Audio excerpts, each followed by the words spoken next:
RSS 100 సంవత్సరాలు పూర్తి చేసుకున్న సందర్భంగా శతాబ్ద ఉత్సవాల్లో భాగంగా వేములవాడ ఆర్ఎస్ఎస్ నాయకులు పట్టణంలో పురవీధుల గుండా పథ సంచలన కార్యక్రమం నిర్వహించారు. ఈ కార్యక్రమం అనంతరం పద్మశాలి సంఘ భవనంలో జరిగిన సభలో ప్రముఖ వక్తగా పాల్గొన్న ఆర్ఎస్ఎస్ కరీంనగర్ మండల ఏక్ ప్రభారి విశ్రాంత ఉపాధ్యాయులు జక్కుల సత్యనారాయణ మూర్తి మాట్లాడారు. ఆర్ఎస్ఎస్ 1925లో ప్రారంభమై నేడు దేశవ్యాప్తంగా విస్తరించిన శాఖల ద్వారా హిందుత్వ జీవన విధానాన్ని విస్తృతంగా చాటుతోంది. ప్రపంచవ్యాప్తంగా అనేక దేశాల్లో దేశభక్తి పూరిత కార్యక్రమాలు కొనసాగిస్తుంది అని పేర్కొన్నారు. హిందుత్వం అంటే ఒక మతం కాదని అది జీవన విధానమని స్పష్టం చేశారు. హిందుత్వంలో సనాతన జీవన విలువలతో పాటు విశ్వశాంతికి అవసరమైన సమన్వయం ఉందని వివరించారు. ఈ కార్యక్రమంలో వేములవాడ పట్టణ మరియు పరిసర గ్రామాల స్వయం సేవకులు, వివిధ సంఘాల కార్యకర్తలు ఉత్సాహంగా పాల్గొన్నారు. కండ కార్యవాహ శ్రీ కొండం పుల్లారెడ్డి గారు ఈ విషయాన్ని వెల్లడించారు.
ఆర్ఎస్ఎస్ స్థాపించి 1925 విజయదశమి రోజున స్థాపించబడిన సంస్థ.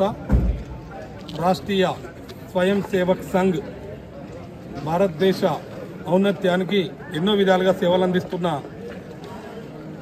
రాష్ట్రీయ స్వయం సేవక్ సంఘ్ ఆధ్వర్యంలో ఈరోజు 100 సంవత్సరాల విజయోత్సవ పథసంచలన కార్యక్రమం పెద్ద ఎత్తున వేములవాడ పురవీధుల గుండా కార్యక్రమం నిర్వహించుకోవడం జరిగింది. ఈ కార్యక్రమంలో పాల్గొన్న ప్రతి ఒక్క హిందూ బంధువు కూడా కృతజ్ఞతలు. పెద్ద జయంతి ఉత్సవం సందర్భంగా మరి దేశంలో ఉన్నటువంటి ఆర్ఎస్ఎస్ కార్యకర్తలందరూ కూడా శుభాకాంక్షలు తెలియజేస్తూ ఉన్నాను. చాలా సంతోషం. వల్ల దేశం కొరకు, ధర్మం కొరకు 1925లో ఏర్పడినటువంటి సంస్థలో కలిసి పనిచేయడం నిజంగా చాలా గొప్పతనం. ఈ దేశం సుభిక్షంగా ఉండాలంటే, ఈ దేశం అన్ని రంగాలలో ముందుండాలంటే, ఈ దేశంలో ప్రపంచంలోనే అగ్రగామి దేశంగా ఉండాలంటే ఆర్ఎస్ఎస్ ప్రధానమైనటువంటి భూమిక పోషిస్తూ ఉంది. ఇలా దేశంలో ఉన్నటువంటి 140 కోట్ల ప్రజలందరూ కూడా సుఖ సంతోషాలతో ఉన్నారంటే దీనికి ఆర్ఎస్ఎస్ ప్రధాన కారణం. కనుక మరొకసారి ఈ ఆర్ఎస్ఎస్ కార్యకర్తలందరూ కూడా శుభాకాంక్షలు, ధన్యవాదాలు తెలియజేస్తారు. రాష్ట్రీయ స్వయం సేవక్ సంఘ్ ప్రారంభించి 100 సంవత్సరాలు పూర్తవుతున్న సందర్భంగా దేశవ్యాప్తంగా సంఘ శతాబ్ది ఉత్సవాలని నిర్వహించుకుంటున్నాం. ఈ 100 సంవత్సరాలలో సంఘం ఏదైతే ధ్యేయంతో ప్రారంభించబడిందో, హిందూ సంఘటన అయినటువంటి లక్ష్యము, వ్యక్తి నిర్మాణము, సమాజాన్ని సమైక్యంగా ఉంచడము అనేటువంటి లక్ష్యాలని సాధిస్తూ మరి ప్రతి వ్యక్తి కూడా ఒక చెట్టును నాటడమే కాకుండా దాన్ని పోషించాలి.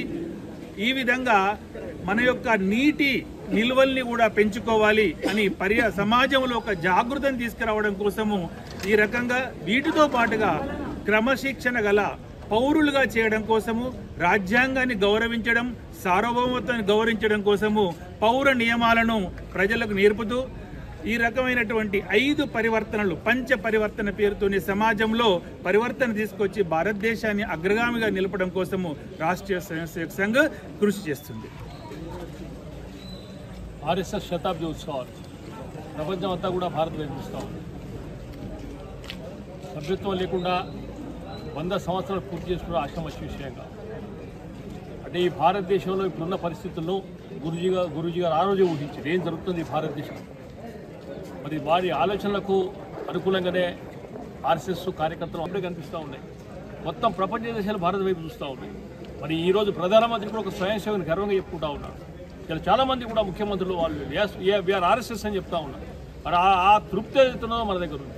మరి ఆ రకంగా ఏదైతున్నదో సమాజానికి కూడా మరొకసారి చెప్తా ఉన్నాం. ఈ భారతదేశంలో ప్రజాస్వామ్య మనుగడలు జరగాలంటే ఆర్ఎస్ఎస్కు అనుబంధంగా ఉన్న అన్ని వింగులలో కూడా ఈ దేశం కోసం, ప్రజాస్వామ్య విలువల కోసం, సాంస్కృతిక వైభవం కోసం, సనాతన ధర్మం కోసం పనిచేసే మనందరం కూడా మద్దతు ఇద్దాం. మరొకసారి ఈ దశాబ్ది ఉత్సవాల సందర్భంగా అనేకమైన కార్యక్రమాలు ఉంటాయి కనుక ఈ సంవత్సరాంతా కూడా మనందరం కూడా ఈ కార్యక్రమం పాల్గొనాలని కోరుతా ఉన్నాం. భారత్ మాతా కీ జై.